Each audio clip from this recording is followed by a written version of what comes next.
Good morning. The Rehabilitation and Social Services Committee will now come to order. Thank you for joining us. I will ask the clerk to open the roll.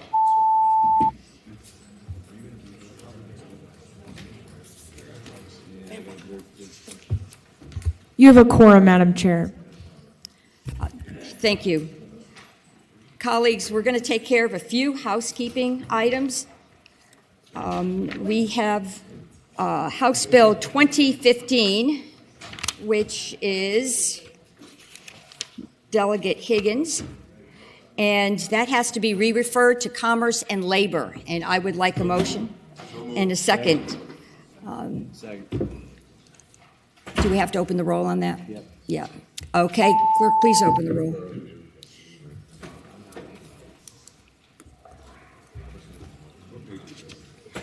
Ayes 13, no 0. Okay. Thank you, colleagues. House Bill 149 is similar to Senate Bill 391. This, as you recall, had to do with employees being given permission to use medical cannabis for certain situations and in certain employment situations. I would like a substitute that puts Senate Bill 391 on House Bill 149. Okay, motion has been made and seconded. All those in favor of that substitute signify by saying aye. Aye. I would now like a motion to report HB 149 in the nature of a substitute. Motion to report in the nature of a substitute. Okay, thank you. Would the clerk please open the roll?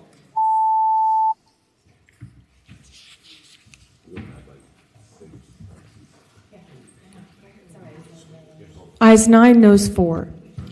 Ayes 9, noes 4. Okay. And I think I have one other. House Bill 1244.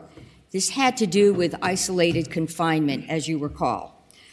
House Bill 1244 is very, very similar to Senate Bill 719, which was Senator Bagby's bill. I believe an amendment is going to be offered which makes the bills identical, so we could just vote out the House bill. I will ask David May to offer that amendment. Madam Chair, so to make, there would be 4 line amendments. 3 of them would conform this bill to Senator Bagby's bill. Then there's one additional line amendment that was made to Senator Bagby's bill in House Public Safety that we have drawn up here. So with all 4 of these, they would be identical currently. And that is the wish of the patron. Yes, Madam Chair. Would you please go through the amendments? I don't think Delegate Cole is with us, and he asked that these actions take place. So please go ahead. Colleagues, I draw your attention to House Bill 1244.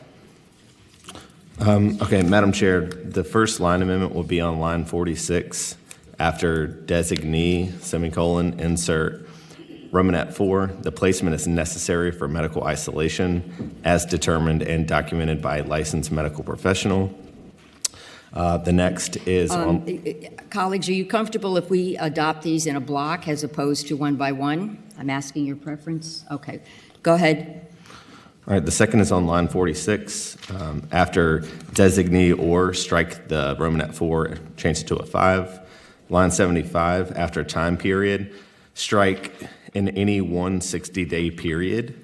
And then the final line amendment, which this is one that was made in public safety, after the word period and then the actual period, insert an incarcerated person may be placed in an additional period of isolated confinement, not to exceed a single period of 15 consecutive days, only in those situations where a new documented incident of behavioral misconduct occurs after the completion of the initial period of isolated confinement, and such behavioral misconduct creates an imminent threat of physical harm to the incarcerated person or another person, and such threat cannot be alleviated through any less restrictive measures. Okay, I'd like a motion to adopt those amendments. Second? Second.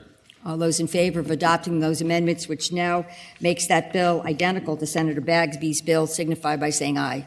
Aye. Senator DeStefano. Madam Chair, thank you for the indulgence. If we could, I wanted to just see if we could get DOC to chime in on this for a second. I know we have Mr. Elam in the audience, but if we could get him just to give us his thoughts on this. And I'm thinking more from a different perspective on this of protecting our most vulnerable population. I understand. We did already take public comment on this, but you are welcome to give a reaction. This bill does have to be re-referred to Finance when it's reported out. Thank you, Madam Chair. Welcome. Morning, Madam Chair, members of the committee. And again, I just want Marcus, I'm sorry, Madam Chair. Senator Mr. Youssef. Elam, if you don't mind, if you could just give us 30 seconds on how we use this to protect the most vulnerable. And I'm not worried about those who are, doing things that are atrocious. I'm worried about those who otherwise can't protect themselves because no matter what setting you put them in, they're going to be a victim. They're going to be victimized. Thank you. Madam Chair, we do have a number of inmates that, quote unquote, check themselves into restrictive housing for various reasons. One good example is there's a number of inmates that are about to be released to go home for reentry. So prior to release, they typically check themselves into restorative housing because they don't want things to happen, get new charges. They don't want, sometimes they do get victimized. So they check themselves in prior to release because they want to make sure that date doesn't change. So to put somebody back out like that, a lot of times they refuse to go back out. So even if we had a 15-day rule that says you got to be out within 15 days, we would struggle because those inmates, again, particularly will physically refuse to leave that housing setting.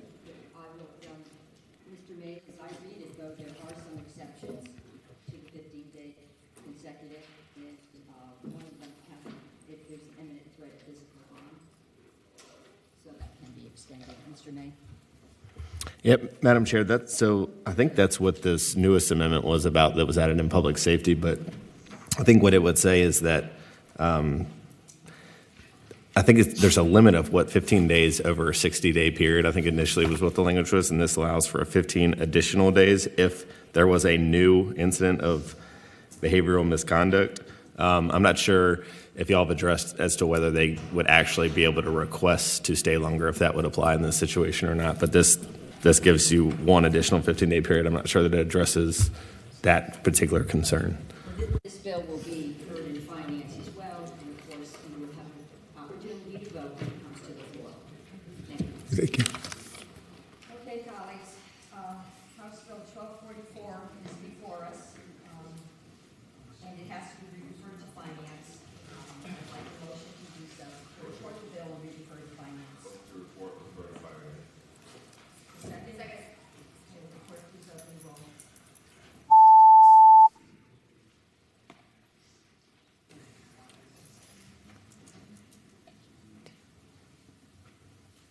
Ayes 7, no 6.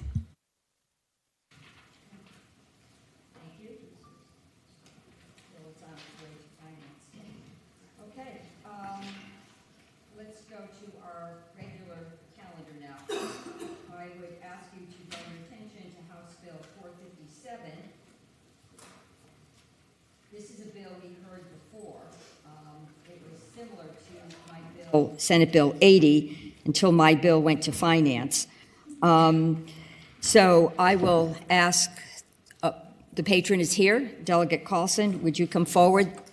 This is the probation bill that we worked on together. Thank you, Chairwoman and members of the committee. This is an exact match to the Senate cognate that passed out of this body and was sent, I believe, to Finance. And I would be happy to explain it further, but I believe you've already had a presentation on it. Right. We have heard this bill, and you want to explain briefly, it lays out some criteria by which a probation officer could document positive actions, and then the parolee, if you will, would be eligible to a decreased sentence. That's correct, Chairwoman, and that's a very apt description. It's mandatory probation incentives that encourage those who are on supervised probation to engage in pro-social behavior that is linked to a reduced recidivism rate, and the criteria are those things that you would imagine, but I will say it is research backed. They're all things that have been proven to help people reintegrate into society. So it's obtaining educational credits, educational degrees, vocational training. It's participating in substance abuse programs. It is working at least 30 hours a week for 6 months. You get a 1-month reduction of your probation. So these are all things that are linked to people becoming functioning members and reintegrating into our society. It has bipartisan support, and it's a model that is found in at least 20 other states. Yes, it's a very good bill, and I give you credit for having to talk to all the finance people to remove a rather ridiculous fiscal statement. So, and this has to be re-referred to finance. Okay, and there's a second? Is there a second? Second. Okay, will the clerk please open the roll?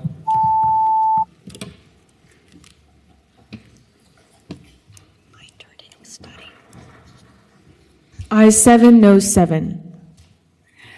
So who doesn't have a proxy here? Carol Floyd. Carol Floyd, yeah. She's going to be here eventually. She'll be here soon. Could I have a, I'll read it to her.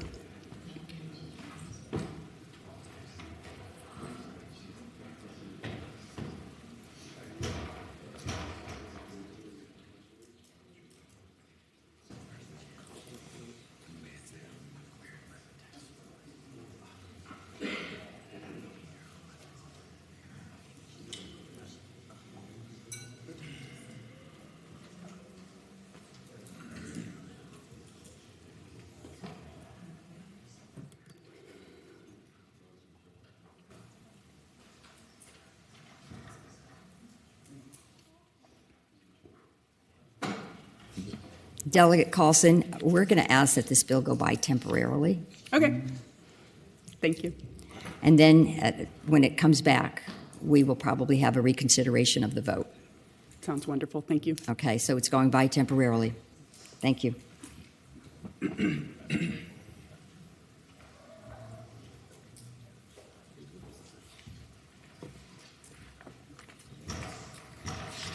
All right, let's continue. The next big item on our agenda is House Bill 698, which is a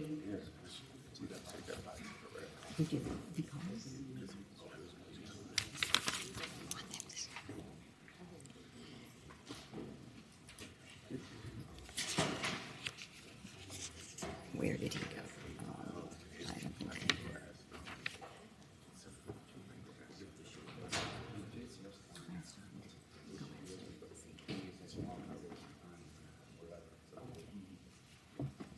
Can one of you guys at least vote to get this substitute, which we all worked on, into finance? It's the cannabis.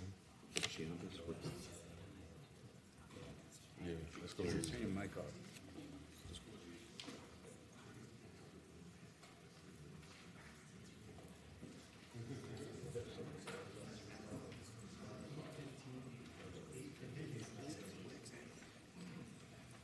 Okay, colleagues, we're going to take just a 5-minute break, and we're going to resume, and then we're going to go back to our calendar. The Senate of Virginia, Richmond, Virginia.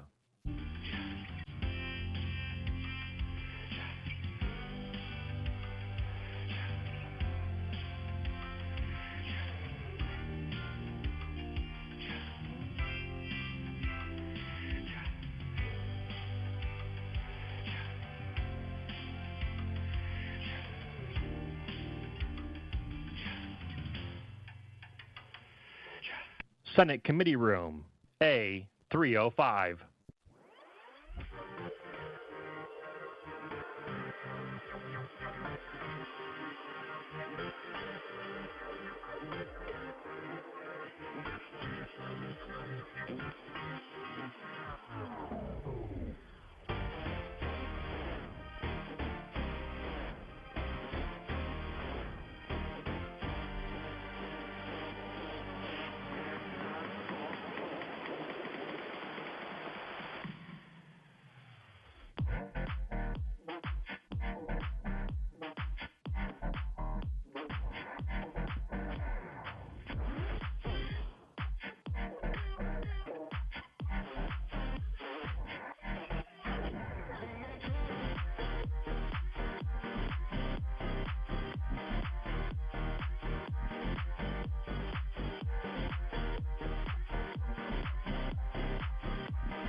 This is the Senate of Virginia, Richmond, Virginia.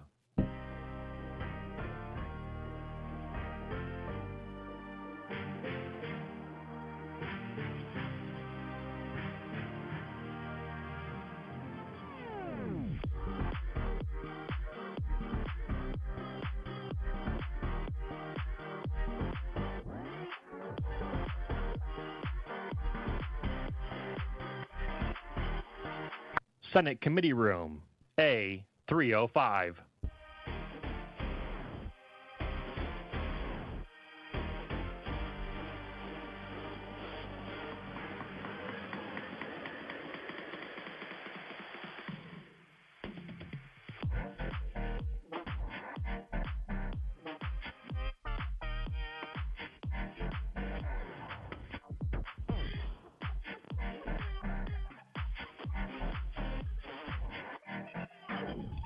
Okay, our respite moment has ended. Rehabilitation and Social Services is now back in order. Is my delegate here? Delegate Krizek.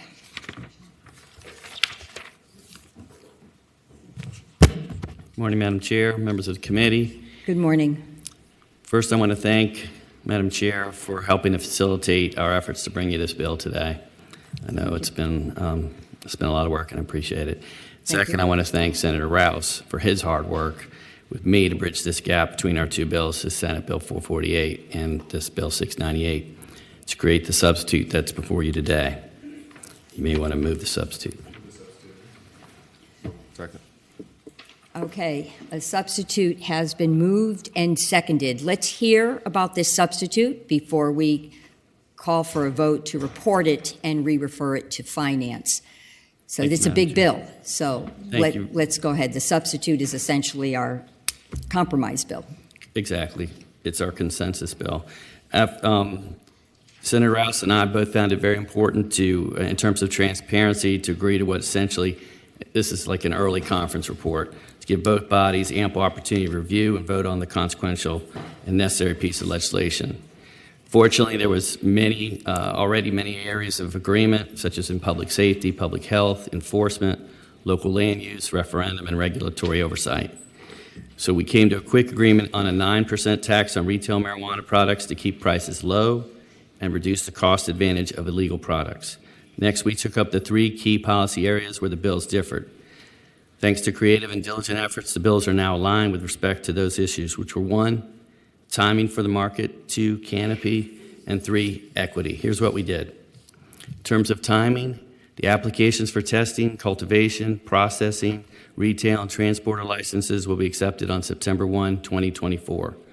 Once people receive those licenses, they may start preparing for the opening of the retail market, which would start on May 1, 2025. This retail start date will be the same for everyone. On canopy, we will use square footage as the measurement, and we will provide a variety of options for both large and small cultivators. We will allow outdoor grow on a limited basis for the smaller growers. On equity, there will be a microbusiness support program overseen by the Cannabis Control Authority. The program will be funded by 100% of the licensing fees collected by the authority in the first year. After that time, the program will be supported by 60% of the tax revenue from retail sales of marijuana. Also, there will be license preferences for microbusinesses. These preferences, which will be race neutral, will offer significant economic opportunities for economically disadvantaged persons, including persons who have suffered hardship or loss due to the country's war on marijuana. In conclusion, I know I can speak for Senator Rouse because he and I are both very happy to report that we are on the cusp of sending the governor legislation which will create a retail marijuana market in a responsible and thoughtful way. We've done so because it's time to give Virginia's $3 billion illegal market a run for its money. And it's time to give Virginians access to a safe, tested, and taxed product. Thank you, Madam Chair. Thank you, Delegate Krizek. I would be understating the fact that you put many hours in and you were diligent coming to every meeting and tracking all the changes. You really have been remarkable in getting this large piece of legislation to a place where we all feel comfortable. I was merely a facilitator tracking topics. Mr. May, you actually wrote the legislation. Is there anything that you would like to add that perhaps the committee would benefit from hearing or would better explain in more detail what was presented? Madam Chair, I think that pretty much summed it up. Yep. Madam Chair. Senator Rouse. Thank you. First, I want to start by thanking you, Madam Chair, for helping facilitate this bill and getting everyone on the same page. I want to thank Delegate Krizik as well for his hard work. Also, I want to thank Senator Eben and Senator Lucas. Also, were very instrumental in getting this bill to where we are. This was truly a team effort, and we received input from Republicans, Democrats, business leaders, law enforcement, the grassroots community, agriculture, healthcare, criminal justice reform advocates, and more. And literally, we tried to reach out and get every single potential stakeholder has their fingerprints on this bill. It's the reason why we saw so many different substitutes and amendments on this bill. And ultimately, there's peace in the valley on this. But what I'm most proud of is the way that we've been transparent along the ways and getting to this bill in a place where we can get for our support and having this structure be fair to all participants. And again, I think it shows what we can do when we all work together and provide a place to come to an agreement. And so, Madam Chair, if you'd like to entertain a motion, I would make a motion. A motion has already been made That's and great. seconded. I'd like to hear a few other, I'm going to ask just two speakers to come forward. One on each side is Mr. McCauley and then Mr. Lee. You were working with the major stakeholders who have their bills. Mr. McCauley. Thank you, Madam. Thank you, Madam Chair. I'm Alexander McCauley, representing Jushi, the Northern Virginia Medical Cannabis Company. We are in support of the substitute, and we thank Senator Rouse and Delegate Krizik for the hard work that they did. Compromise works. Thank you.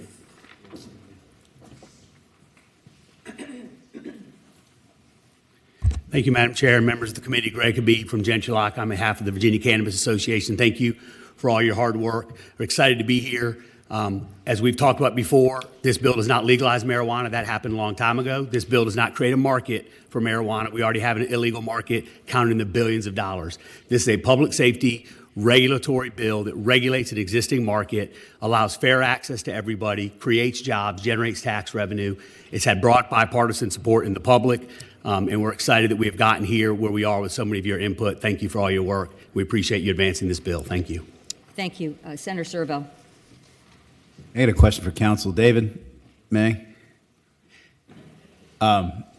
this bill came to the courts committee. We made a series of changes in courts to the bill. I recognize that the removal or the addition of the mandatory minimum had some sensitivity, but aside from that, did the other changes that were made by the Courts of Justice Committee, are they identical to what passed the Senate Courts of Justice Committee? Because I always feel like there's several new misdemeanors. I can't remember, maybe even some felonies in here, and I want to make sure that aspect of the bill was, or the changes that were made were paid attention to, and we weren't just focused on cannabis. Madam Chair, Senator Servo, yep, all of those provisions are the exact same as they came out of courts. Minus the mandatory minimum.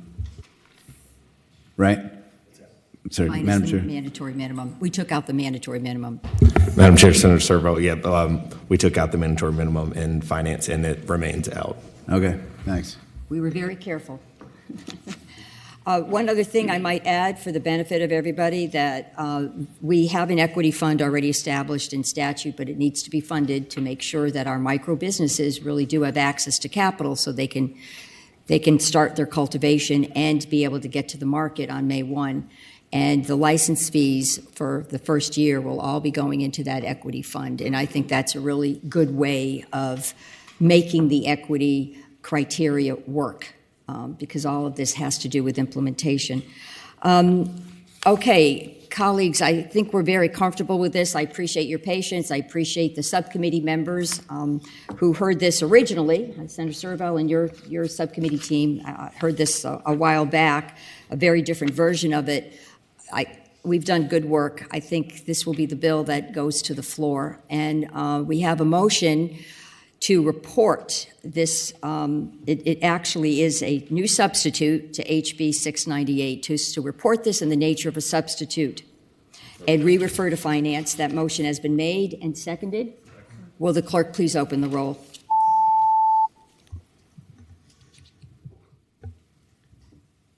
Ayes 9, noes 5. Thank you. Thank you, Delegate Krizek. Okay. Let's see. Let me go continue here. I'm not necessarily going in the order that the patrons have arrived.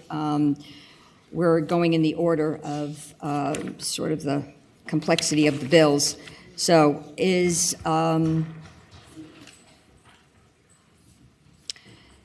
why don't we start with Delegate Fagans? Is Delegate Fagans? Is Delegate Fagans here? Delegate, welcome. Good morning, Madam Chair and committee members. I'd like first off to thank the committee members for working with me on this bill. In terms of House Bill 327, this bill is working towards with the Department of Behavioral Health and Development Services. Madam Chair, would you like to move the amendment to introduce the amendment? Yes, Delegate Fagans, we had a nice conversation, and I think you had a conversation with another member of our committee, and you do have an amendment to offer. Yes, I have an amendment to offer. For the first amendment would be to change the start date for the work group to have the plan finalized from January 1st, 2025 to a November date 2025, Madam Chair. Second. All those in favor signify by saying aye. Aye. That was a request from the Department of Behavioral Health. Go ahead. Thank you, Madam Chair. Mr. Fagans. Second, Madam Chair, we did receive some guidance in terms of what we had talked about, that the language that DLS stated that we should potentially change. Would the lawyers be able to, would DLS be able to help out with that? Or excuse me, it wasn't. So could you read that again? You're putting a period after resources and then? Yes, putting a period after resources, and then we were working at adding such as and adding more language into that, but it was just advised to me that we actually can't add that into the code. I just got a text about that a second ago. Okay. Let's see. So, go ahead. Mr. May.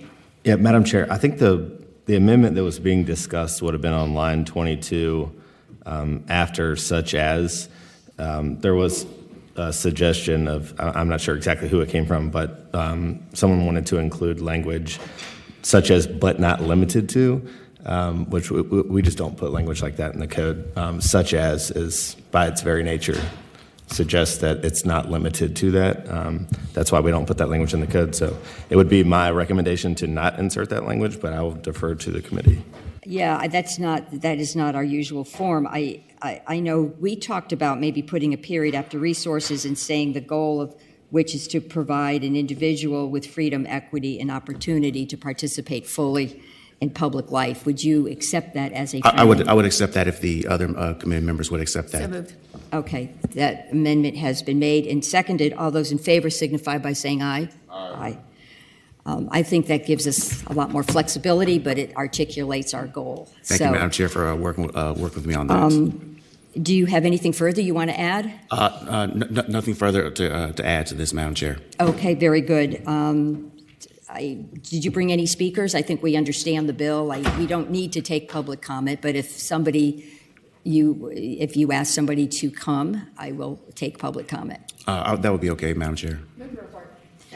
Okay, a motion has been made to report 327 as amended. Senator DeStefano. I'd like to get a question from DHDBS if they're in the room.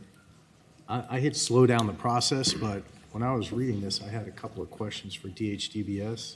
I don't know if DBHDS is in the room, but I had a direct conversation with Commissioner Smith yesterday about this bill.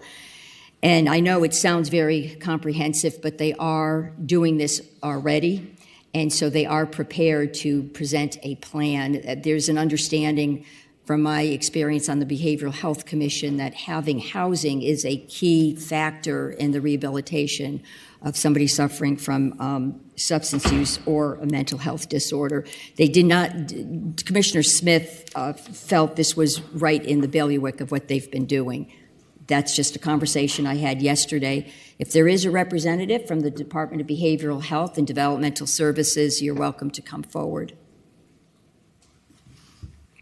Okay, a motion is before us, and it is to report the bill as amended. Madam Chair, Yes. can we just clarify that second amendment before we report it?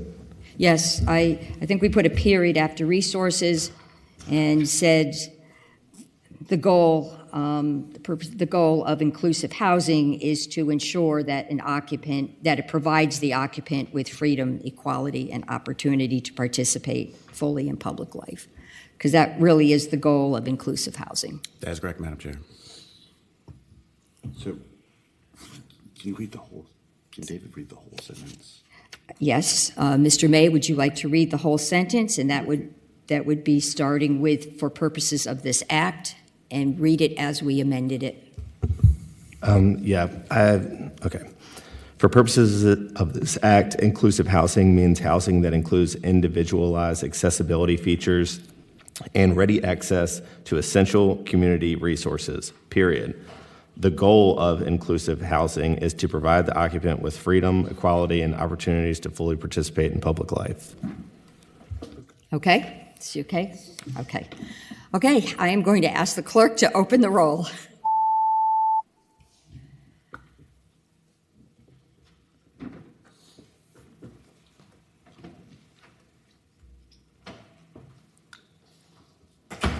Ayes 14, noes 1.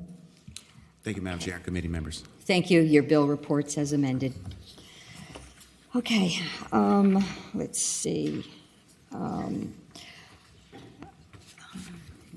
Delegate Carlson, I'm going to call you back to talk about barrier crimes.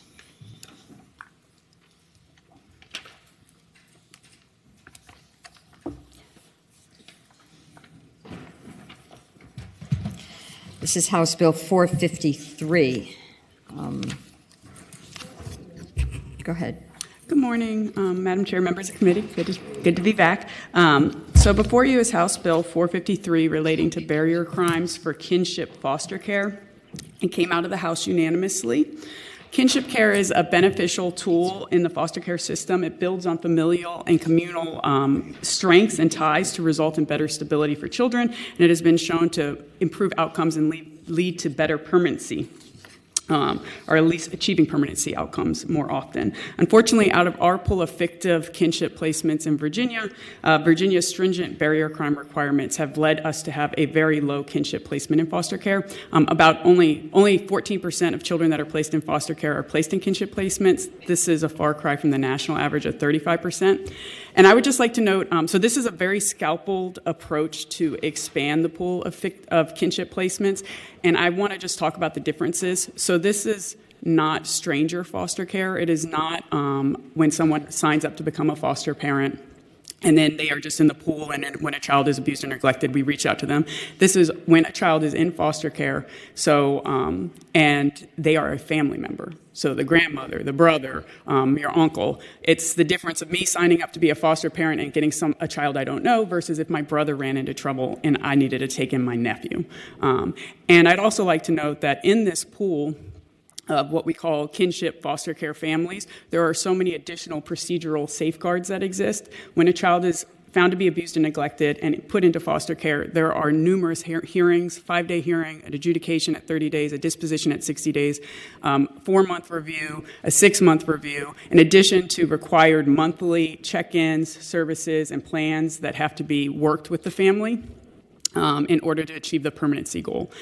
So what this bill seeks to do is using data that was received from the Department of Social Services. They did a survey of all of our Department of Social Services in the states and asked them to identify what areas were holding up foster care placements the most with kinship relatives. And they identified 3 things: substance possession, I'd like to note it is not any of the other substance abuse crimes. It's not manufacturing, distribution, selling. It is possession. That is actually already carved out with a 10-year barrier. I removed it down to 5, which is in line with our neighboring states.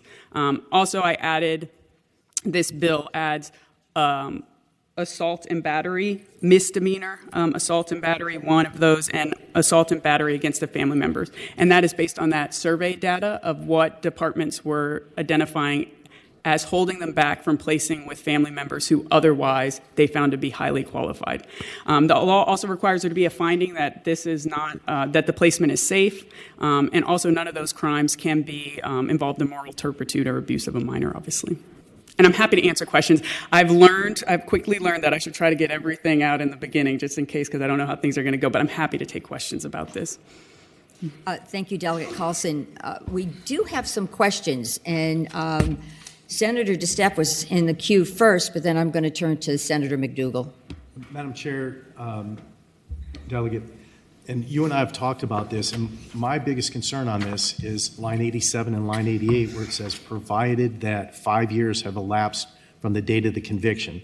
So if I was put in jail for 4 years and 11 months, and I'm released, then 1 month later, I would qualify for this, and we've gone from 10 years to 5 years. And again, on line 87, it's from the date of the conviction, not the date that you're released. And that's my biggest concern with this. I know we've had conversations before this on this, and I told you then that was my concern. That's still my concern. And I just haven't been able to get over that concern. So thank you, Madam Chair. Madam Chairman. Senator McDougal, and then I'll go. Madam Chairman, I think this question is for Mr. May. I read the statement in the, I guess, the explanation, and it says this is for certain felony drug offenses, which I agree with. But then when I look at the bill, I don't see that. This says definition of a barrier crime in 19.2.392.02, which is all the definitions, not just the felony drug offenses. So can you help me with that?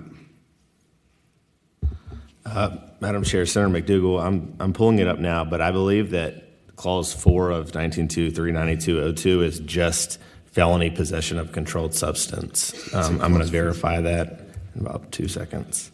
Madam Chairman? Senator McDougal. I don't see where it says Clause 4.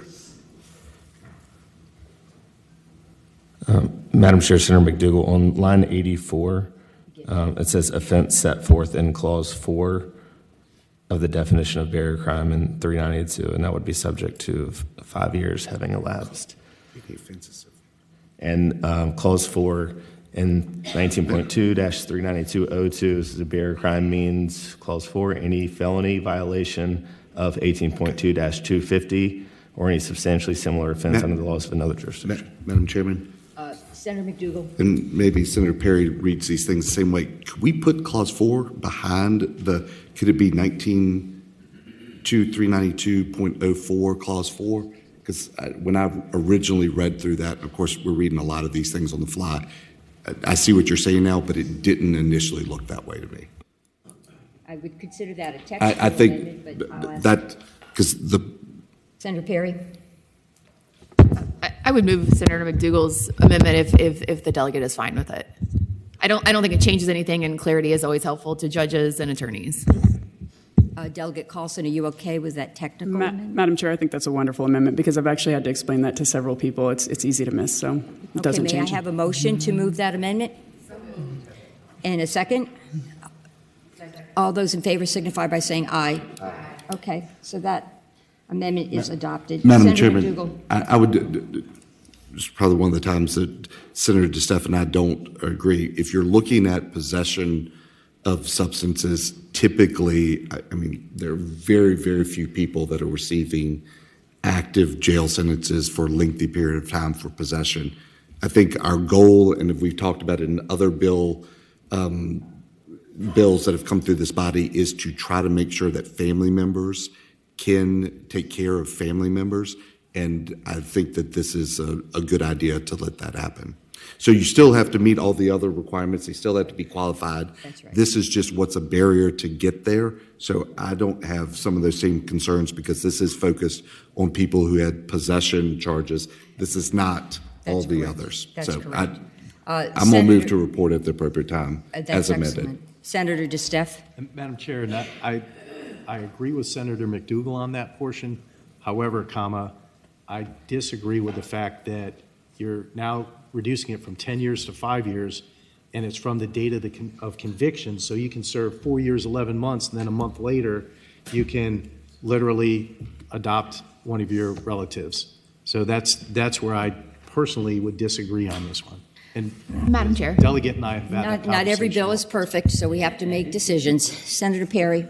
I think a couple of things. One, as it relates to Senator DeStef's comment, I would just suggest that there still has to be a finding that it's a safe environment for the child. So it's not just a, hey, you got released and now you can go stay there. And so I think there are other guardrails and protections, plus there are a number of other barrier crimes. So to Senator McDougal's point, if you were in jail on a simple possession charge for 4.5 years, that would be a very extraordinary case. Usually if you're in jail for that kind of a sentence, you have other crimes associated that you are also serving time on. So those may also act to provide barriers to that situation. I actually have a separate question, though. Senator Perry. My question is in relationship to a little further down on clause 4, little I. Well, let me say this to the delegate. I support you bringing this bill. So thank you for doing that. My question relates to, it says, any misdemeanor offense under 18257 or 18257.2 or any substantially similar offense under the laws of another jurisdiction. And then it says, comma, not involving the abuse, neglect, or moral turpitude of a minor.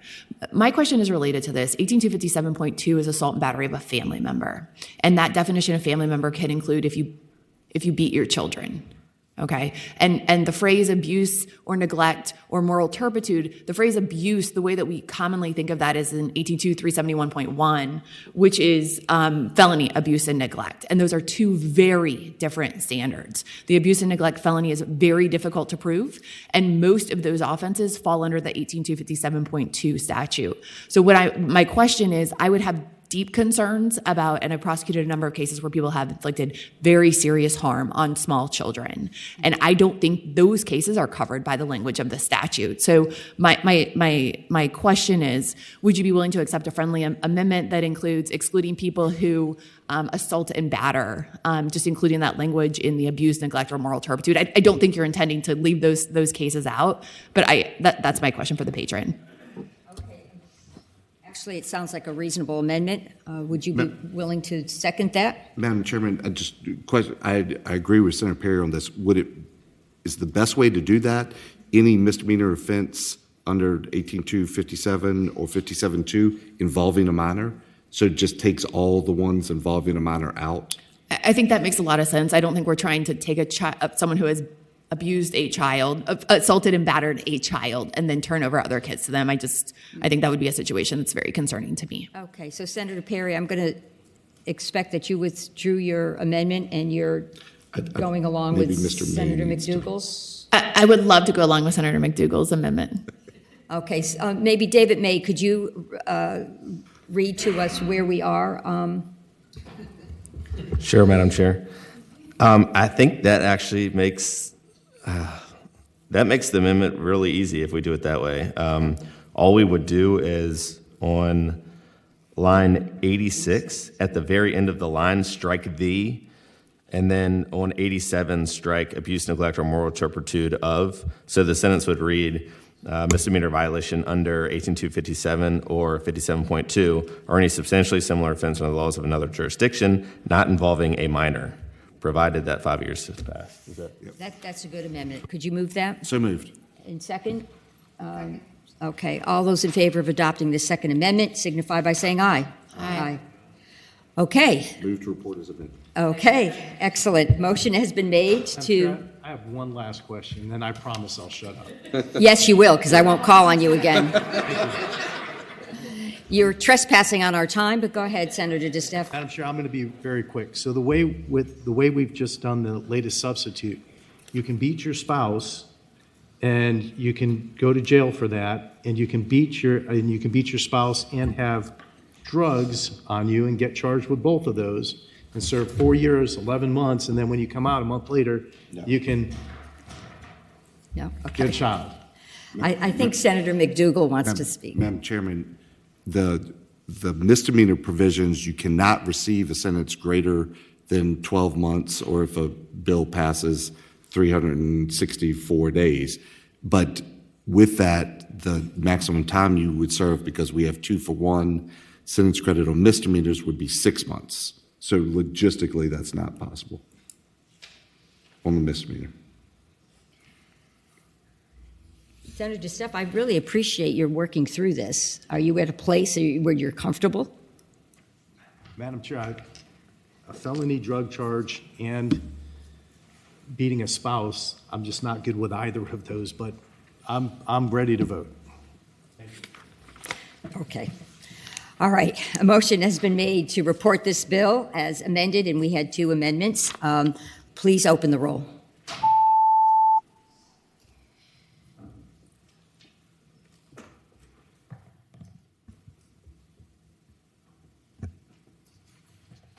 Ayes 11, noes 1, 3 abstentions. Okay. Thank you, Madam Your Chair. bill reports. Thank you. All right. Delegate Hope, you have been waiting patiently. Come forward, please. And House Bill 787. Thank you, Madam Chair, members of the committee. I think this is a very simple bill. It just clarifies in an appeals case process, if an individual gets denied either TANF, Medicaid, or SNAP benefits, that they have the right to appeal, and the review shall be based upon the agency of record. So it's just really a clarification, as all the bill does.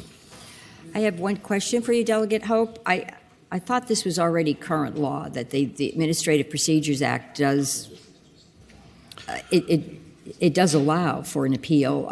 You're just specifying that this takes place for TANF and Its specification is what the appeals look like. The court takes a look at the record. And so I think that's the introduced bill is line 33. The review shall be based upon the agency record. So it just clarifies what the court is reviewing. Like I said, I think it's already the law. I don't disagree with you, but this is clarification. Okay. Mr. May, would you agree with that? Madam Chair, I will not opine on, I'm not sure if this is exactly the law. I think some people may disagree, but I think it's very straightforward what it says, and I do think that it just pulls it into a line with how we treat many other things. But it is clarifying that, and giving clarification that we don't currently have. So, I don't have a problem with it. I guess, does it open the door for putting this clarification into a lot of other programs that the state administers? Madam Chair, not that I'm aware of. I don't believe anyone has an issue with this. That may not be appropriate in other situations, but I haven't heard of any concerns about using this process in this particular situation. And these are individuals relying on public programs actually for their life and livelihood at the moment. So if there is a dispute, it has a significant impact. That's right, Madam Chair. We're just trying to make sure that they have the opportunity to appeal a denial. Yeah, I understand. Are there any questions, colleagues? Second. Motion has been made and seconded to report the bill. Will the clerk please open the roll? And refer to finance. Oh, and refer to finance, of course. Why would I forget that? I don't mind if you do. Okay. Clerk, please open the roll.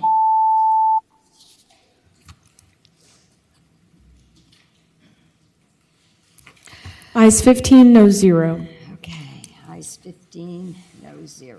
Thank you, committee. I'm going to call Delegate Carlson back because we didn't finish your earlier bill. And Mr. May, we had a vote of 7-7. Do I have to make a motion to reconsider that vote? Yes, Madam Chair. Someone, I'll defer to Jillian on this one as far as which side has to, since it failed, I would assume that someone who voted no would need to make that motion. So somebody who voted no on House Bill 457, if you could make a motion that we can reconsider the vote. I think if you had Senator Carol Foy We didn't reconsider the vote. The vote was 7-7.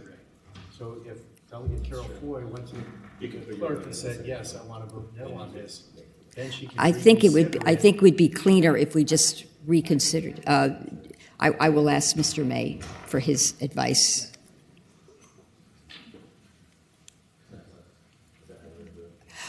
I think we need to reconsider, and we need a vote on the board on this. So we need to have somebody who voted no.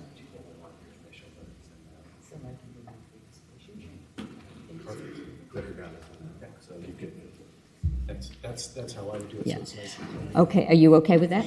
Okay. Wrong, and then she switches. She's going to go ahead and make the motion then. Yes, I move to reconsider the vote. Taken by, on House Bill 457. Is there a second? Second. Okay. All those in favor signify by saying aye. Aye. Yes. Okay, we have to record this motion for reconsideration. Will the clerk open the roll?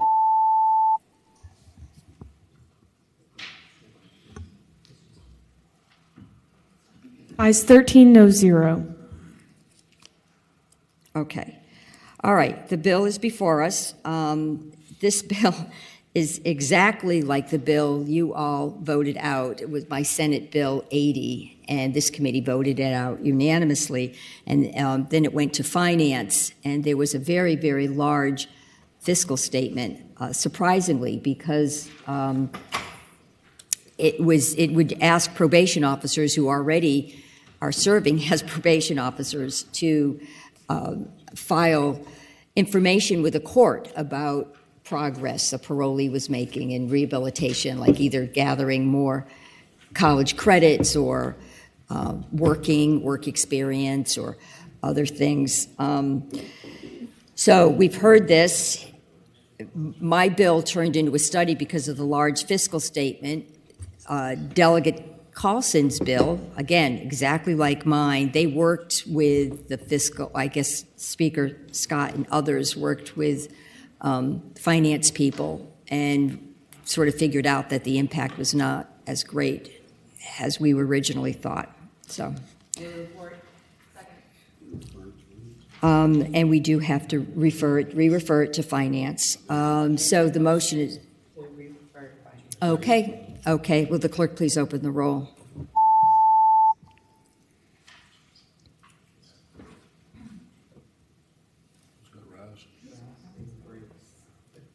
Okay.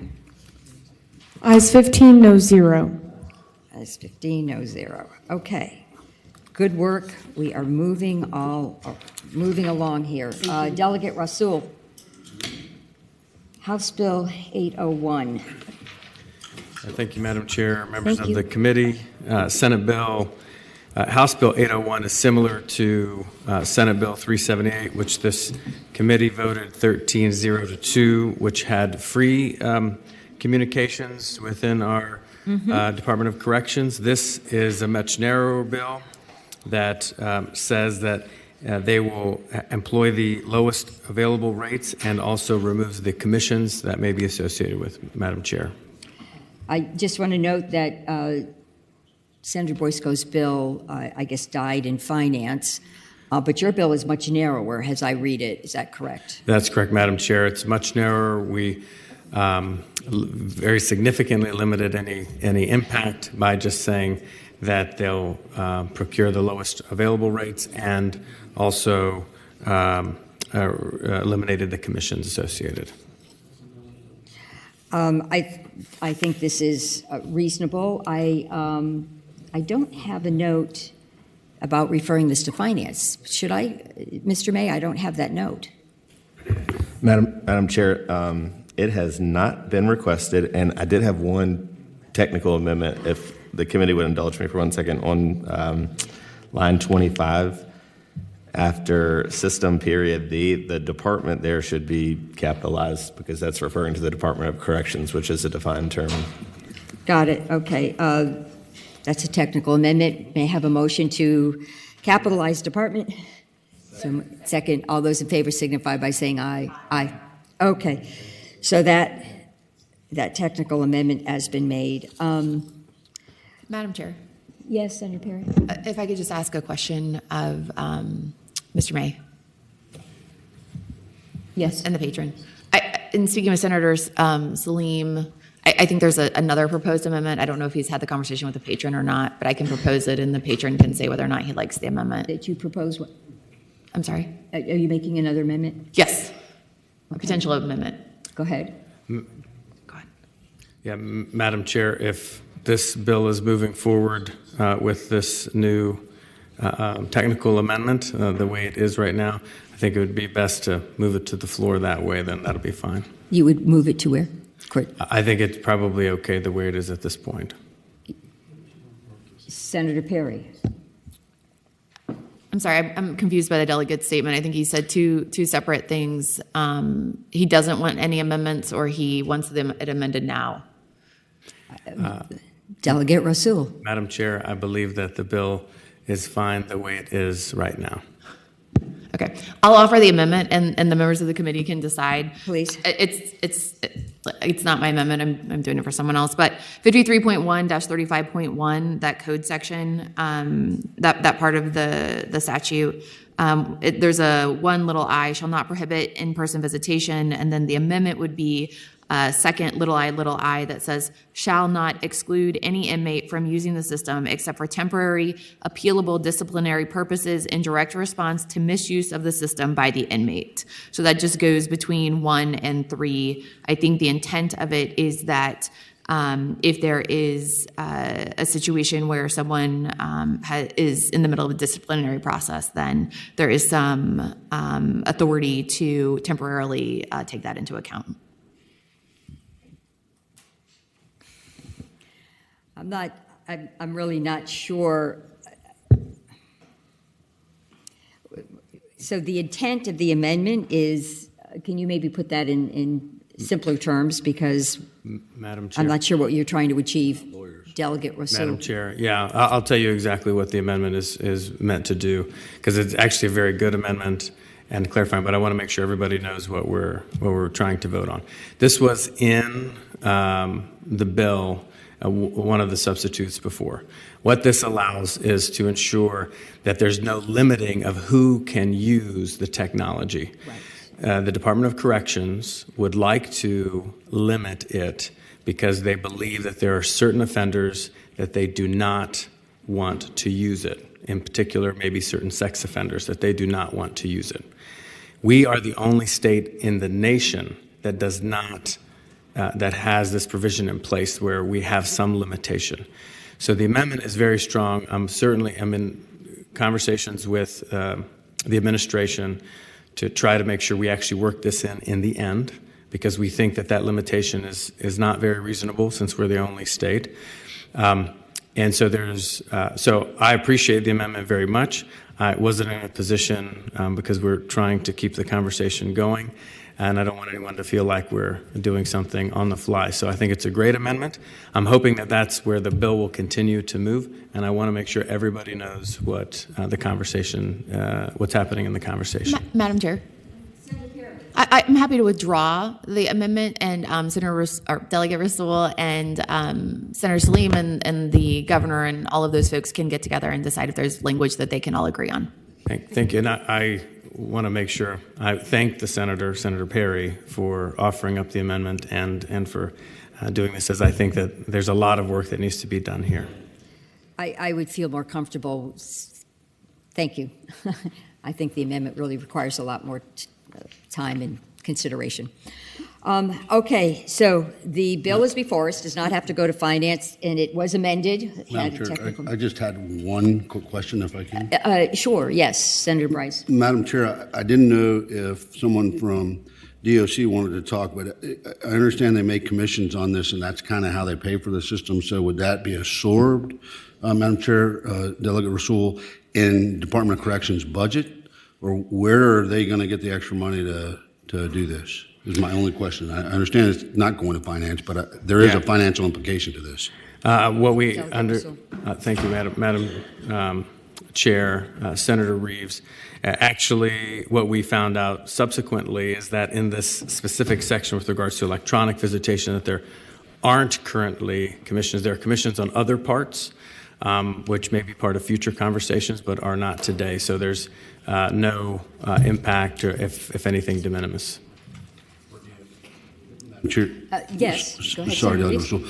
For DOC right now, there's no financial implications. It's basically language only, and it'll be absorbed, is what you're saying.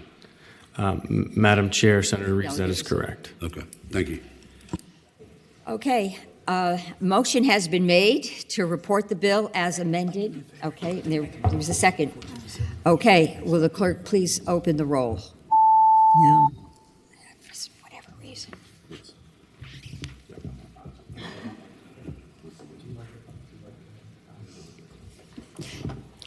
The Ayes 9, no 6. Thank you, Madam Chair, members of the committee. The amendment came off. Russell Perry's amendment's not on it. It did not. She withdrew it. No, we'll just fix it. Okay, Delegate Gardner and then Delegate Shin. My apologies. Sorry, we kept you waiting.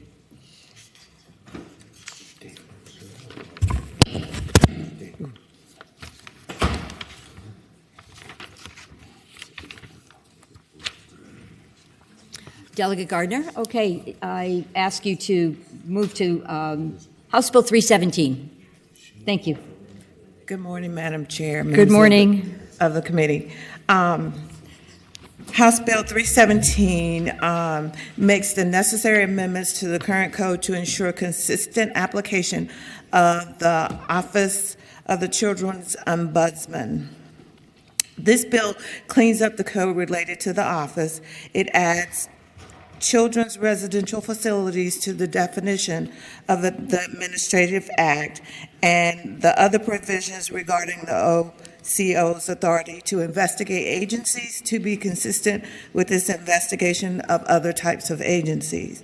It removes the requirement for adoption attorneys to inform biological parents, foster parents, and prospective adoptive parents about the office, but it maintains the requirement that the local DSS and children's residential facility and other child placement agencies do so.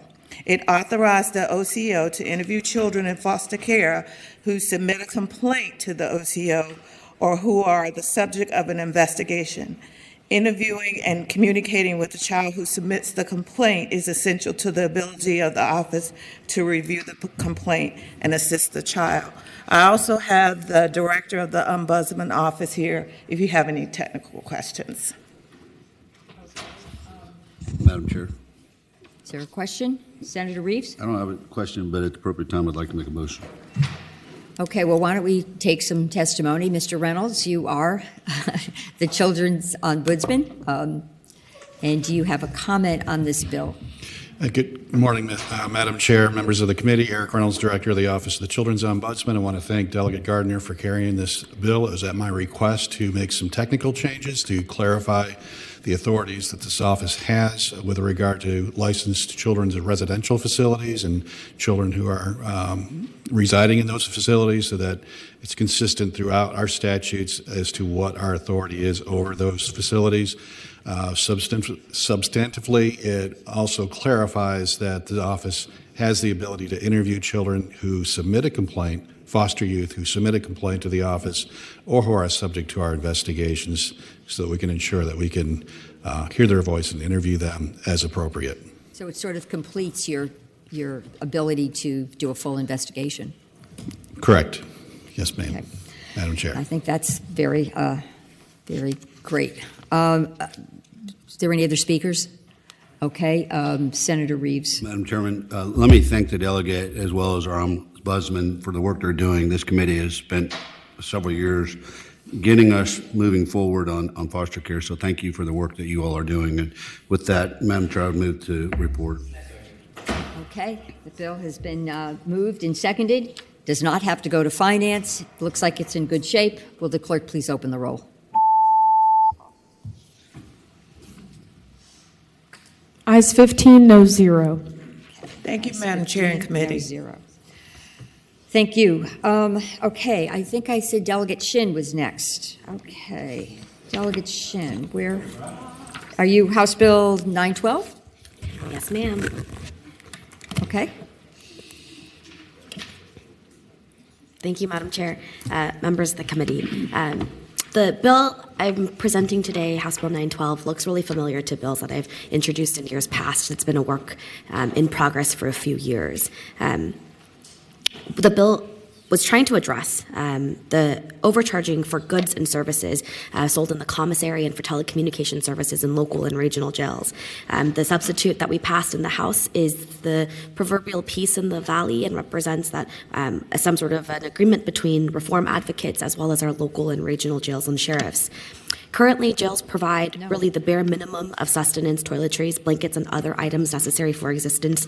And because of these, a lot of folks who are incarcerated in local and regional jails have to go to the commissary to procure their own needs and meet their own needs. And this is actually history that I learned from a senator on this committee who told me that about 15 years ago, the General Assembly actually granted permission to jails to contract with external vendors to oversee the operations of telecommunications as well as commissaries. The sheriffs and jail administrators advocated for this flexibility as a cost-saving measure to be able to have other vendors operate and run the logistics of this. And so it went into place without any safeguards or limitations on the kind of profits or the price limits to ensure that the goods and services within facilities were offered at a reasonable rate. So, for example, I brought this basket here. This is my basket of breakfast goods. This is a printout from the Virginia Beach Sheriff's Office Care Mart, and it tells you all the things that you can purchase. It's everything in this bucket or this basket, and the basket actually offers a few more things. The Virginia Beach Sheriff's Office Care Mart offers this breakfast pack for $44. It includes 4 packets of cereal, like this. It offers some hot chocolate packets and some instant coffee packets. We put together this entire basket from Walmart, and we spent $23.45 at Walmart. And so the upcharge and the markups on this, obviously in a local or regional jail commissary, is incredibly high and exorbitant. And so the substitute before you, actually, it looks very different than what we introduced, because what we're trying to do now is just ensure that the profits that are being made from telecommunication services or from the sale of items like this are going back towards the programs that can help to rehabilitate or educate the folks who are incarcerated and in the care of the local and regional jails. And Madam Chair and members, I'd be happy to answer any questions if there are any. I think we have a few questions or maybe a comment. Senator Servell first, and then Senator DeStefano. Madam Chair, speaking to the bill, I just want to say that, the first 4 years I think I served, we went through this horrific budget. And with the cuts that came through, a lot of local departments, sheriffs, local governments, whatever, started adding on all kinds of fees to be creative to try and figure out ways to supplement their budget. And when I was on the Militia, Police, and Public Safety Subcommittee for Prisons back in 2012, the legislation came through that authorized that basket next to you, or the stuff sold in that store. It was represented to us at the time. The point of the bill was to allow a family to buy somebody in jail a birthday cake. That was it. It wasn't told to us it was going to turn into some big concierge service to buy hamburger, restaurant quality food in a jail. And when I raised the issue with my sheriff a couple years later, my sheriff said, "Oh yeah, that's the program they do where they make the food in jail crappy, so they make them buy the fancy food, and then the sheriff gets to take all the money and bonus their deputies." And I'm glad you're finally doing something about it, because I think any profits that are made off people that are incarcerated ought to be used for their education, health, and welfare, and shouldn't be used for just sort of general whatever you feel like.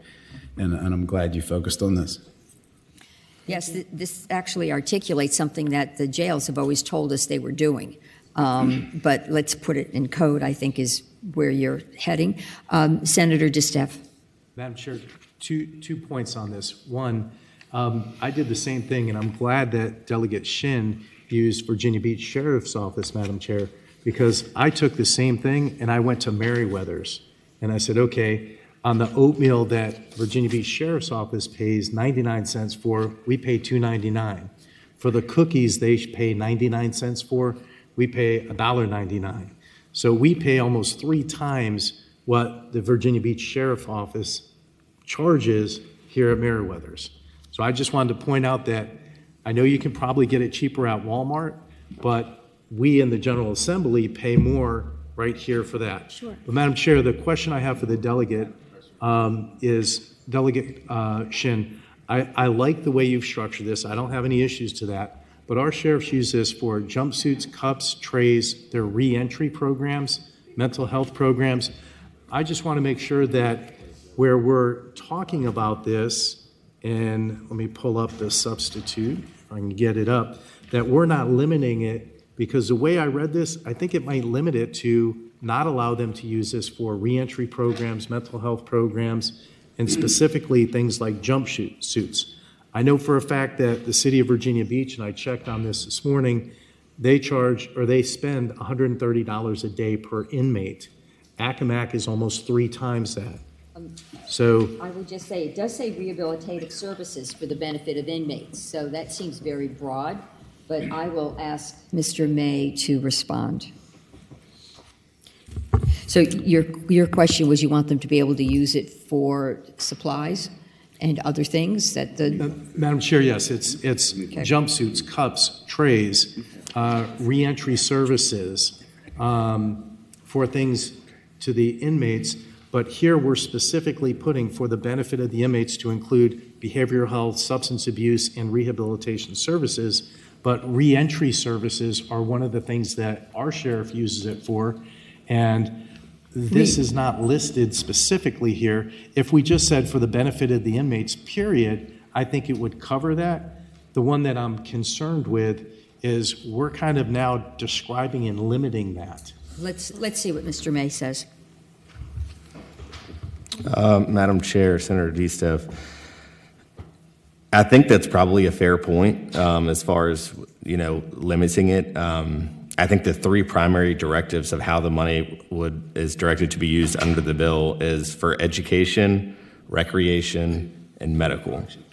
And that the rest of that wording is just meant to describe, as far as I see it, the medical, to explain that medical would include behavioral health, substance abuse, rehabilitative services for the benefit of inmates, and for the salaries, training, and benefits of the employees who help provide those services. So it ultimately is going to come down to an interpretation of what does educational, recreational, and medical purposes mean.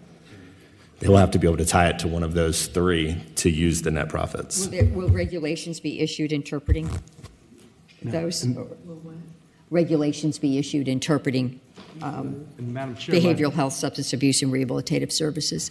Madam Chair, my biggest concern is we spend a lot of money on reentry services for these prisoners, and they use this money for those reentry services. Yes, no, I understand, and we may be able to make an amendment. But my question is, will further regulations be issued? Madam Chair. Senator Carol Ford. Well, first I would want to see if the patron would see this as a friendly amendment, because I believe it goes against the objective and the essence and the spirit of this bill and what she's trying to get at. So I believe she's nodding her head saying that she would not deem Senator DeSteff's amendment as a friendly amendment. Thank you, Madam Chair. And I would say that I would not consider that a friendly amendment because it does go against what we are trying to limit what the expenses that these sheriffs are able to use these funds for. You mentioned being able to go to Merriweather's or somewhere else for a cheaper cookie. I think the folks who are incarcerated at local jails can't go anywhere else. That's sort of the point, that they're a captive market and they only can go to this commissary, and therefore the commissary has the power to be able to, price gouge and charge exorbitant rates like $44 for a breakfast pack. And so I think that sort of goes against the purpose of this. And while I understand the concern that Senator DeSteff is raising, I would like this bill to stay in the form that it is. And I think as I understand it, we have found peace in the Valley with stakeholders, and so there isn't opposition on this in the way that it came out from the House. And I would just say that there is a state board of local and regional jails, and they do issue directives and standards. So I would expect that this language would be somehow interpreted in some of their policies and statements. So I guess that answers the question on regulations. Mr. May didn't respond, so there's nothing in here that directs regulations or further policies. I do see folks from the jail here. John Jones, would you like to come forward? And please state your name and organization.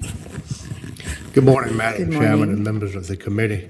We've worked for 3 years on this bill, and we've had the sheriffs at the table, and I want to thank Delegate Shin for that. We've come a long way. We've moved from a position of vehement opposition to a position of neutral.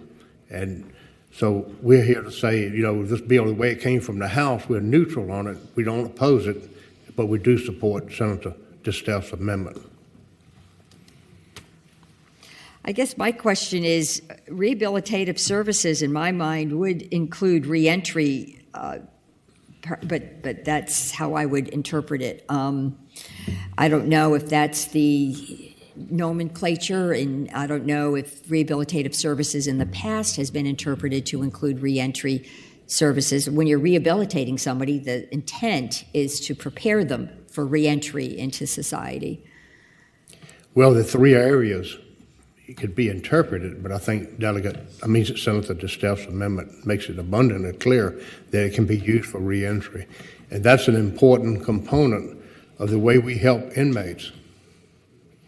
We assign deputies to find them jobs, we take them around, we help them get the interviews, and we put them back in the community so they won't come back into the jail. And that's what we all want. Madam Chair, if I may. Okay. Senator DeSteff. And Madam Chair, I promise I'm not going to say anything about the basket, that if we had to pay for it here at Meriwether's, it would cost 4 times what they pay in the jail. But I don't want to go there. My concern on this is on the rehab, when we work on the reentry services, I know our sheriff, the sheriff in Norfolk, the sheriff in Accomack, and the sheriff in Northampton, because I've talked to all of them this morning, and every single one of them in their reentry services, they help find them a job. We work with Priority Auto Group, and they take them for the interviews. They take them for the follow-ups. They line everything up so they're successful on their reentry. We do understand what reentry means. I think the question is whether we could add that as, and I don't think it harms the bill. Sure. Madam Chair, I would say if we were just looking to clarify that rehabilitative includes reentry programs, I would be okay with that clarification. What I don't think belongs in the bill is costs for cups and trays or jumpsuits. I agree. I would clarify that. Would you be okay with that, Senator DeSteff, that rehabilitative services does include reentry services? Madam Chair, I'd be fine with that. Okay, so why don't you make that motion? Are you? Okay. Motion has been made and seconded to adopt that amendment. All those in favor signify by saying aye. Aye. Okay, colleagues, the bill is before us as amended. I'd like a motion to report Move to it. report as amended. Okay, will the clerk please open the roll?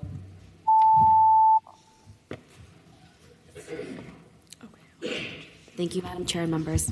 Ayes 15, no 0. Thank you, Delegate Chin. Okay.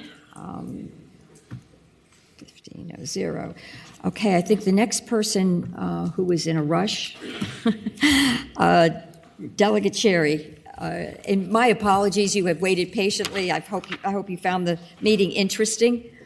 Absolutely, Madam Chair. I was riveted by the discussions that have taken place here this morning. That certainly is the right answer, right? Go ahead, Delegate Cherry. We should be on 815. Madam Chair, I'll direct your bill to House Bill 815. It's a medical cannabis cleanup bill. It does a couple of things. It maintains the protections the program had at the Board of Pharmacy. It provides for the confidentiality of certain records and information of the Board of Directors. It aligns product expiration dates with industry standards, moving it from 6 months to 12 months as the maximum expiration date, and enhances workforce development to address workforce shortages. I do have some people here if you have questions. If you don't have questions, you may feel free to report that at your leisure. Delegate Cherry, thank you for being so brief.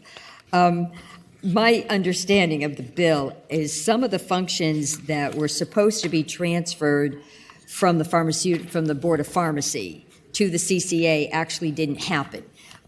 It was I carried the bill. I can say it was very tedious, not as tedious as Mr. May put up with, but to get all that stuff adequately transferred, I'm not surprised we left something out. So, move to report. Second. A motion has been made and seconded to report your bill. So, will the clerk please open the roll?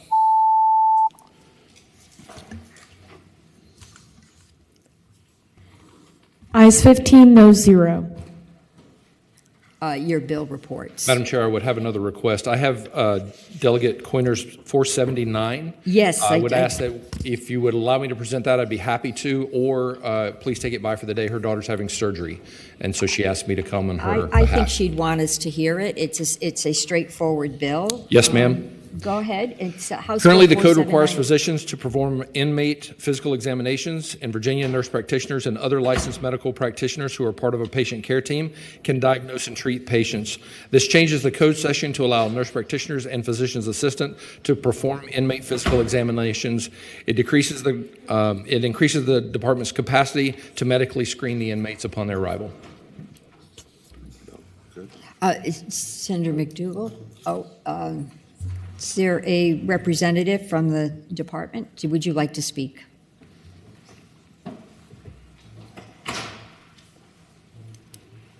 Good morning, Madam Chairman, members of the committee, Marcus Elam, Department of Corrections. We strongly support this bill. This bill would really help us, particularly financially, in terms of having to go out and contract doctors specifically to do physical exams for inmates when they come in to do classification for work assignments.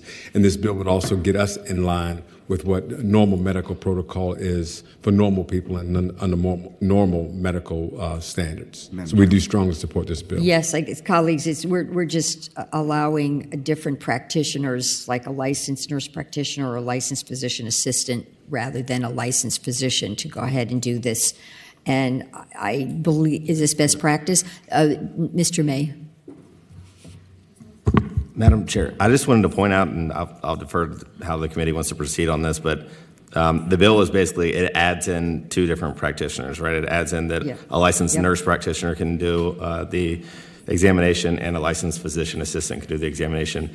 If you look down at the second sentence of that first paragraph, it says that the work that the prisoner is required to do is dependent on the report of the physician regarding their physical and mental capacity. So if someone else is going to be able to do the examination, I'm wondering whether we need those other persons listed as people who could do the report as well.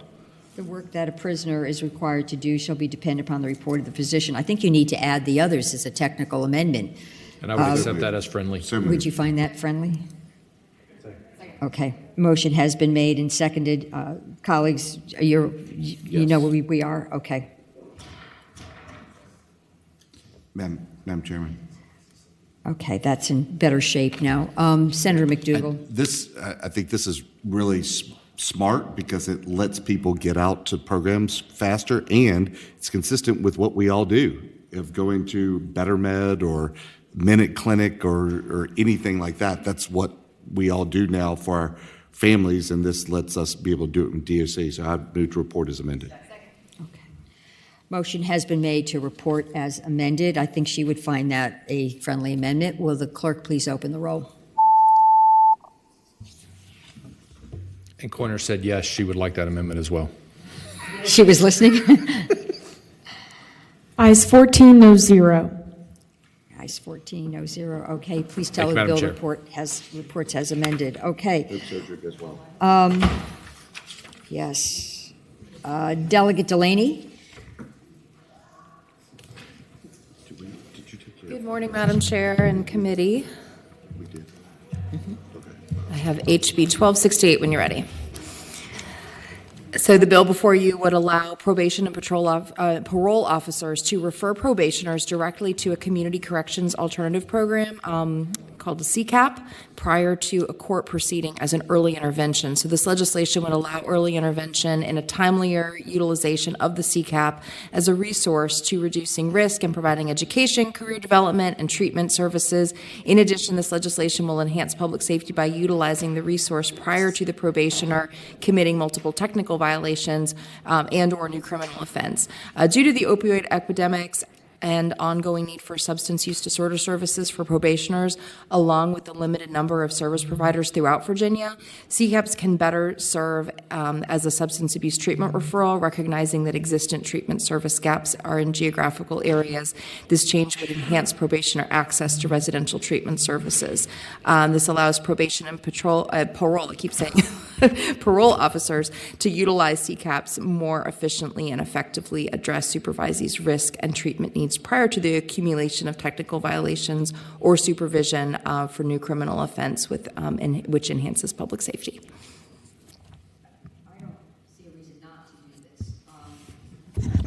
Madam Chair. Neither do I just have a question, and it looks like there may be an answer to it. I just want to know, like, functionally, the way that this works typically, right, is that it comes back to court, right? And then the court issues an order saying, yes, you are eligible for referral to CCAP. And so I just have a question for the delegate about the procedural, how this happens. Has that been cleared up? That, hey, it may be now on a letter from CCP or whatever else? I'm not sure. So, Madam Chair, and I'll have someone come up and really walk through exactly what happens rather than me describe what I've been told happens. But it does essentially streamline the process and give earlier access so that technical violations don't have to occur first. But I will defer to my expert. Right. Good morning again, Madam Chair, members of the committee. So currently, Marcus Seelan, Virginia Department of Corrections. So currently, what has to happen for a referral to take place for CCAP, the individuals charged with a probation violation, the report goes to the court. At the time of the hearing, the court would have to find the person in violation, and then prior to sentencing, the court would order a referral for CCAP. And then that person is in jail waiting another 45 days before determination is made on whether or not that person is even eligible for CCAP. What this bill would do would allow the probation officer, again, there's going to be a probation violation, but would allow the probation officer to do a referral at that point. So by the time the case gets to court and a probation violation is being heard, we already know that the person's been referred and whether or not they're eligible. So when the judge imposes sentence, the judge now can go ahead and order the person into the CCAP program, and it takes away another 45 days of the person waiting in jail simply to do a referral. So this allows us to speed up that process and have better access to the CCAP program. Madam Chair, sorry. Senator Perry. Yeah, my question, I understand very well how the CCAP, how it works, having been involved in about 1 million of those proceedings.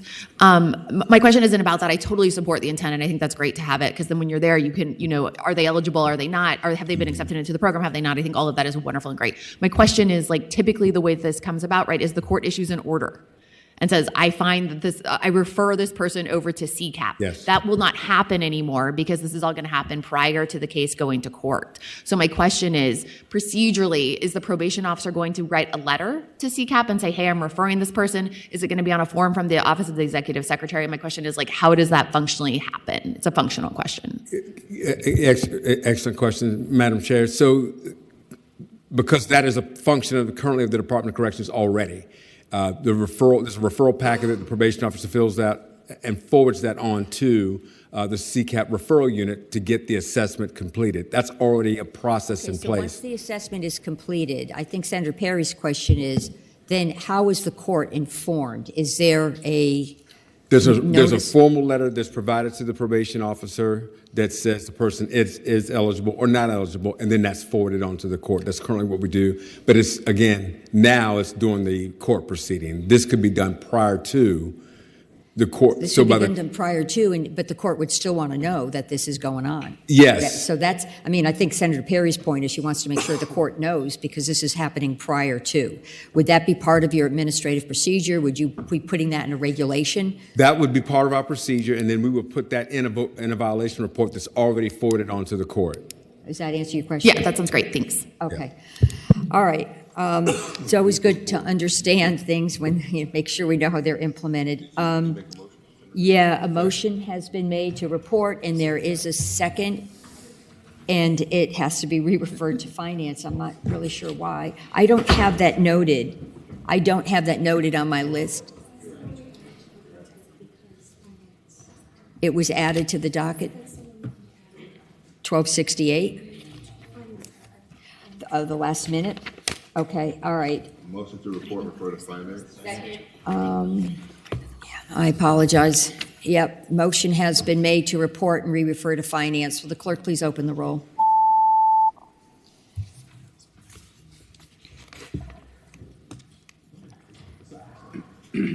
Ayes 15, no 0.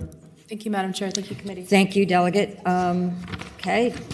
Delegate Cousins, come on up, please.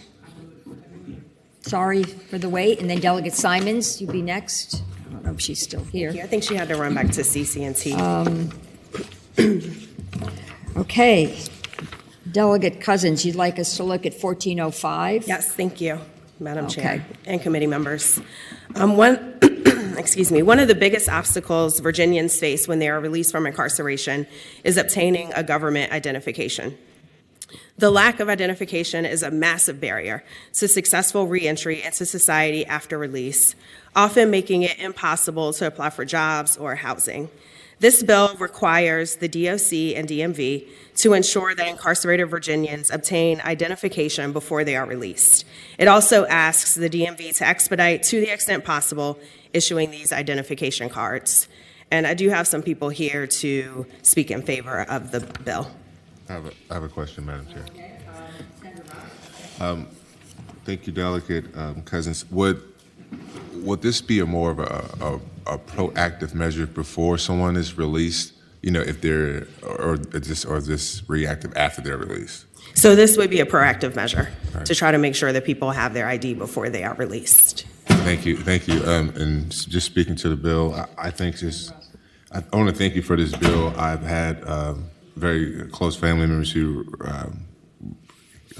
got out of prison or jail and found it hard to track down Social Security cards and other pieces of ID just to get an ID so they can go to work. Yeah. And so I just want to say thank you for bringing this bill forward. Thank you. I'm happy to do it. Madam Chair. Your speakers here. I do think the bill's in good shape, so if you want to just come forward and state your organization, and I expect you're in favor. Okay, you can just come forward and say that. We would like to know your organization, however. Welcome. Good morning, Madam Chair. Thank you. My name is Sydney Smith. I'm the Senior Employment Navigator with Real Life, and we definitely support this bill. Thank you. Good morning. My name is Christina Kazanjian, and I'm the Education Navigator with Real Life, and we absolutely support this bill. Thank you so much. Thank you.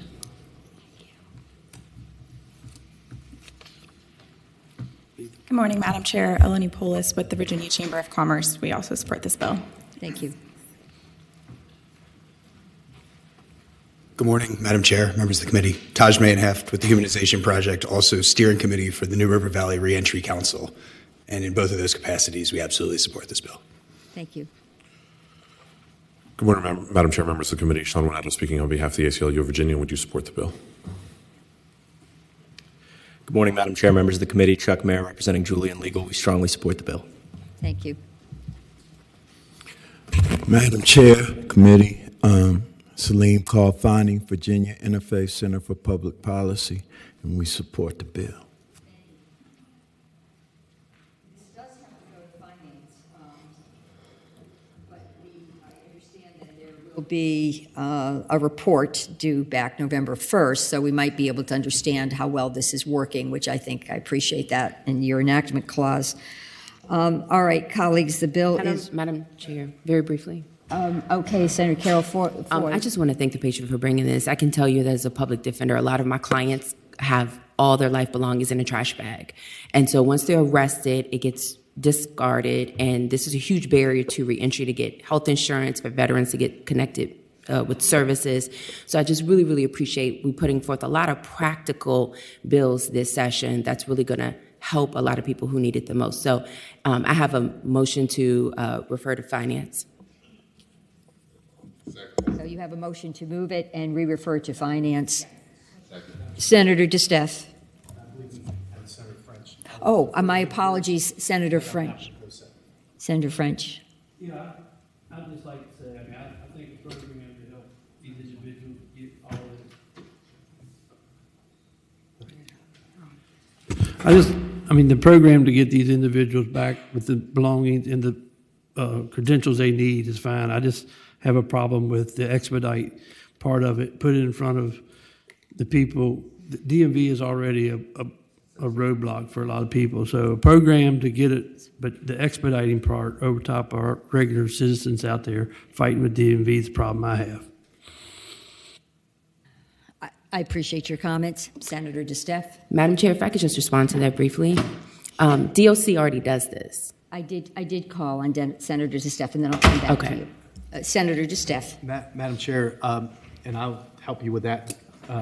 DOC already does this, and our jails already do this. And I think this is a great bill. And I'll tell you, one of the ones that I've had to help get through was somebody who was born overseas. Their parents were in the military. They were born on a military base. When we talked to our sheriff about this, they worked, it was about 6 months or three to 6 months before the individual was being released. Well, unfortunately on this one, the individual was born on a base that closed and they couldn't get their records. It truly took us 2 years to get his birth certificate so we could get the information back. So I do understand expediting in situations like that. I mean, I went through 15 people I knew who were in the military working, trying to get this with the closed base and going through all the birth records. Back then, they didn't transfer the birth records back to the U.S. if you were born in Germany. So there are challenges where truly there is justification for this taking longer, and that's one example that it truly took us 2 years to get all the records back and get through it where we could prove that they could actually get it. DMV, though, works fantastic and does everything they can with DOC in our jails. And I don't know if they expedite it, but I do know it's pretty quick. So I think this is a great bill. The only concern I have is where we say they must expedite when I know that they're expediting them now. And I just wish on some of the cases, if we could start it even sooner within the jails and Department of Corrections. Well, it just says expedite to the extent possible. So there is a caveat in there. Senator Carol Foy.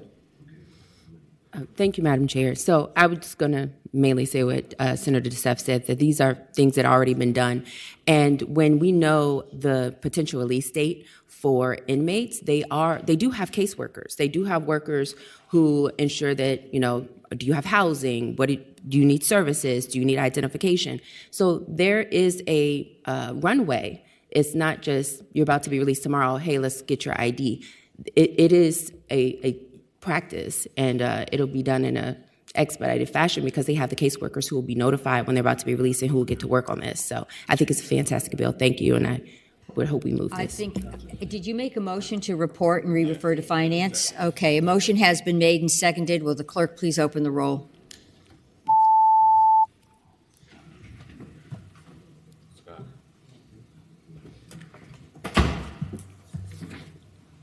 Ayes 15, no 0. Thank you. Your bill reports. It's re-referred, but okay. I think the last bill before us, colleagues, is Delegate Simon's bill. Is the delegate here? She was. I think it's a pretty straightforward bill. I'm going to ask General Counsel to present it. We will not PBI a bill without the patron here. Madam Chair, you are correct in that this bill is very short and straightforward, at least in its current form. Had a little bit more in it as it was introduced, but after the amendments that happened in the House, the only thing it does is regarding the maternal mortality review team of the governor appointees. It adds a requirement that the governor appoint a representative of the Department of Corrections and the State Board of Local and Regional Jails, and that's the bill, Madam Chair. I think that's the bill. Pardon? 2. So is there no number listed out? Senator McDougall, you have a. There's not a number of members of this board that just could be as many or as few as.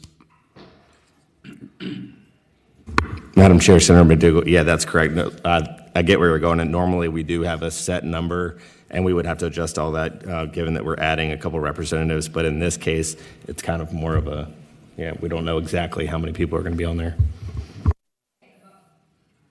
Colleagues, a motion has been made and it's been seconded. Does not have to go to finance. Will the clerk please open the roll?